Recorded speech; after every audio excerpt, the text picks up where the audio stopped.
This is a Malm dresser, M-A-L-M, from Ikea. Exciting. The 4-drawer. The 2-hour round trip drawer. That's better than the $200 shipping drawer. Not the directions. Ooh. Still no set of directions. Come on, Ikea. Stick them on top of everything when you open it up.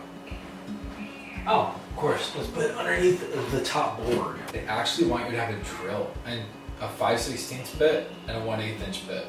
So like there's real construction involved with this, I guess. Not that it matters considering I just put together the entire closet, but come on. Like I thought I was gonna have something easy to do. But they do have it just in case you have a question mark. You can use a phone to call apparently a store that's attached to your phone.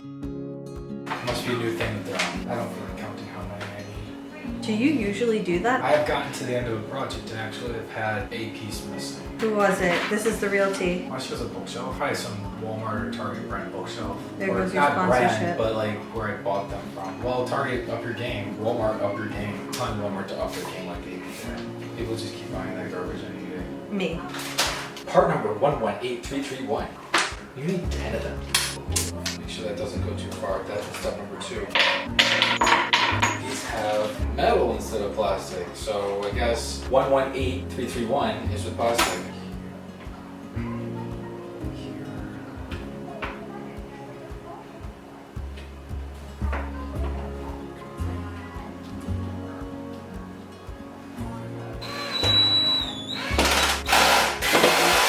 For those of you with a screw gun, I have the something lock. I don't know what this is. Dude, what is this thing? I don't even know what this is. Shows you how professional I am. I have it set to 3 so that it, or the clutch or whatever it is, bypasses it once it gets too tight so that I can just do this rather quickly. I'm gonna try 4 because I think 3 is too light. Yeah, 4 is better. Don't have one of these. It's just getting a screw gun. For those of you, this is 153548, 158568. One or the other, because it doesn't matter. So this is gonna go on both ends. I would assume this is the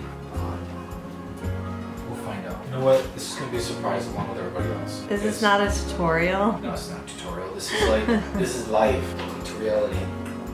Yes. We're on to step number 3, where I now have to stick some dowel rods in some those support rails and insert them onto the side of the dresser. That sounded official. Circle has to be facing outwards, and the dowel rods are inserted into the tiny end, and you tap them like that. And they go on the outside of the circle end or both. And then you can mount it to and those large holes. Since IKEA is pretty standard, you will take your little lock washer nut thing, stick it in the hole, and you will clamp around the top of the screw head. How's that for acting like you don't know anything? Jack. You're not recording that, are you? I'm recording everything, yeah. And that's making it in. Love your multi-tool. It's like a family member. I should name it John. Okay, now I gotta put these little lock washers in. You want to make sure that the hook end is on top of the screw head so that when you rotate it, it locks it.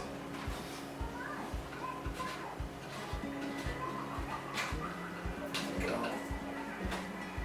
Make sure you push it tight. Some of the chipboard will be in the way, so you kind of have to force it in to make sure that it gets past the excess material so they can catch the head of the screw. Seems like one turn is taking enough with the excess chipboard out to make room for it to actually do the full turn and to lock down on top of the spread. Let's see what's next. Oh, I get to flip the page. What step are we on now? Step 5.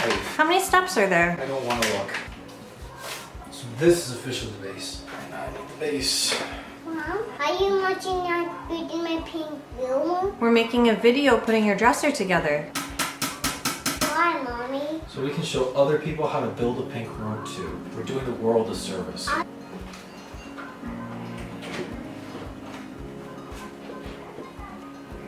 Step 7. Whole end down.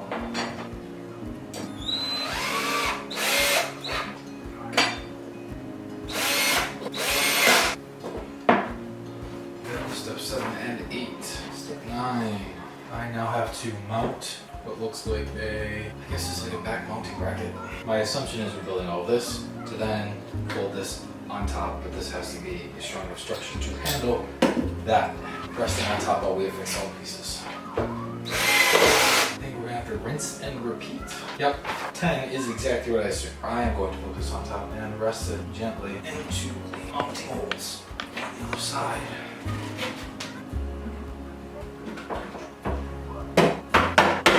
Alright, what's next? Metal lock washer, secure the base to the other side. Yep, that is secure. And now using the plastic lock washers, this is going to be attached to the screw heads on the opposite side of the dresser side. There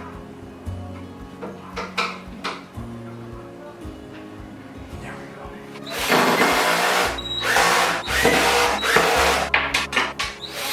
So these brackets, it doesn't say how much to tighten it down, doesn't give you a specification how far you have to stick them out, so chances are I have to adjust them later. Okay, so the non-chamfer cutout side, like an L-shaped chamfer, that goes in the back. It needs to be the front facing with the veneer. That has to go forward facing.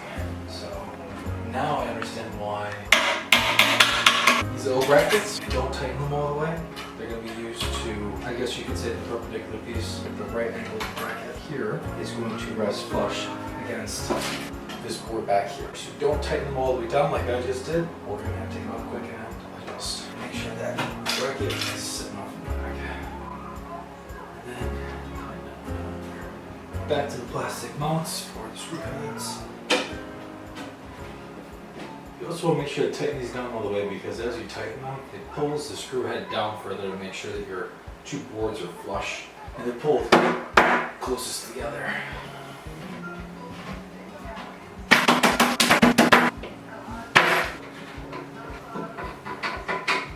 Back L brackets, leave them loose so you can decide how far away from the wall you want to mount your anti-tip brackets if you are indeed using this for probably your child. If you're using it for yourself, maybe parkour.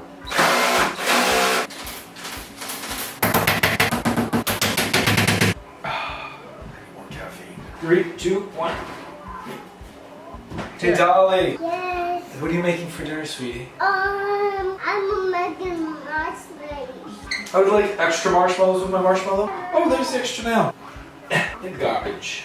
Alright, so next, drawers. I can see the light at the end of this tunnel. Does it smell like wood? Does it smell like glue? It smells like glue.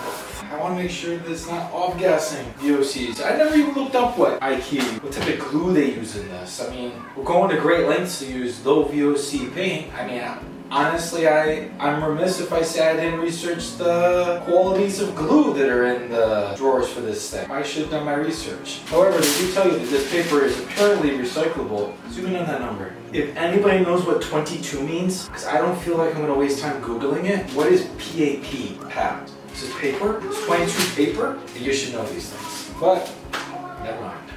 The other book, which you don't put on top of the box as you open it. Okay, step 1, figure out which one of these pieces of wood, faux wood, beautiful veneer, and glue go together first. Is it not really wood? No. Oh, okay, so it is wood. Hold on, I'm so dedicated to help all of you viewers out there learn something today, but they veneered every angle here so that you don't really get to see what I'm talking about. Do zoom in on that. All those little pieces that are kind of overlaying one another in there, that's a bunch of like wood clippings left over from mills. Basically, it's the garbage chip wood that's left over after making real lumber. And what they do is they take those trimmings because they're cheap, and then they run it through an industrial process where they add some polymer, some type of glue. Which is what I'm saying, I don't know what type of glue they used. Granted, chances are that a lot of the VOCs that are used in this glue have probably evaporated off because, well, in order for a glue to harden, the VOCs have to evaporate off. But you pour that polymer on all those chips of wood, and then you form it in a machine, literally like giant stamps. They go through an oven, they bake, and they harden, and then they put this fancy plastic or maybe I don't know if that could be actual wood, but a thin piece of veneer over the top of it. And that's what makes your IKEA furniture. IKEA's exposed. Line up the same way that you see it in the manual. Get your long studded screws and your because you're also going to need your screw gun to drill a little bit later, but honestly, I don't think you're going to have to drill a pilot hole later on anyways. You can just use the screw as your drill. Now we're going to get the size of the drawers, insert some dowel rods into the size of the drawers in order for us to attach it to the front plate, front fascia. There's only dowel rod holes on one side, the other side is going to sit above, and it's going to be, it has an interlocking groove here, so you can slide the back plate in after you've placed in the bottom of the shelf. Line up your holes, and you're going to insert the side, and you can tap with your hand. There are the locking screw washers, or screw caps, whatever they are. Tighten them on with your screw. So here. Screw caps, fasteners. If you didn't push your board all the way down, you're still able to grab the screw head. You should pull it tight and flush to the front of the drawer. Okay, now we have to attach the bottom board. This going into here, and we are going to get the back plate. This is the back plate, and it's going to slide into the groove that's on the side of the shelf, as well as there's a notch in order for you to get this bottom board to the drawer to fit as well. Once they are in all the grooves, there are plastic nails that are going to line up with the holes here. Hold the joint together with your hands, gently tap them in. Tap until tight. The bottom of the drawer is not fully set yet until you screw in your guide rails. So it may move a little bit, don't worry, just adjust it as you're assembling. Next step is laying it down on top. Make sure that this bottom of the drawer is adjusted so that the corners meet the corners of the box. Next, grab one of the prepackaged and taped guide rails, break it open, pull the tape off, and it would be a good idea to make sure that you're looking at the instructions that are on page 9, step 9, making sure that the guide wheel is in the back of your drawer. About maybe 1/8 of an inch away from fully sinking the screw into the wood flush. Taking my bent bracket with the U shape here to place it into the screw. So places and rests on top, and the whole thing rotates around and creates somewhat of a way to prevent the bottom of the drawer from breaking and falling out with all of your materials that you're going to store inside.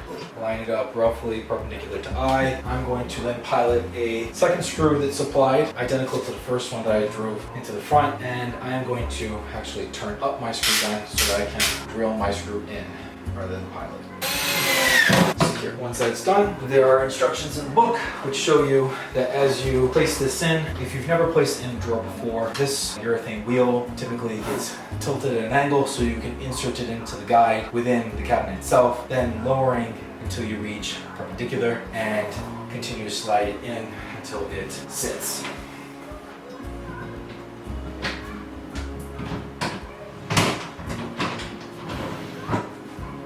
Thanks for watching.